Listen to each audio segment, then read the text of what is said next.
Yes, dito kami ngayon kay Diwata at kami ay kakain ng Pares Overload. Tignan natin, guys. Ngayon, nandiyan na si Diwata, kaya lang busy. Ikaw usap.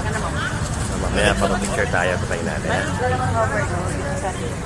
Ay, doon po ma'am yung take-out sa dulo. Chicken. Chicken?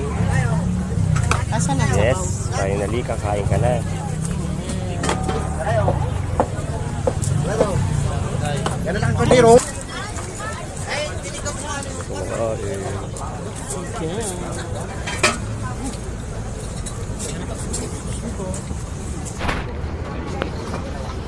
Napakaganda rito kasi napakalinis, lahat malinis.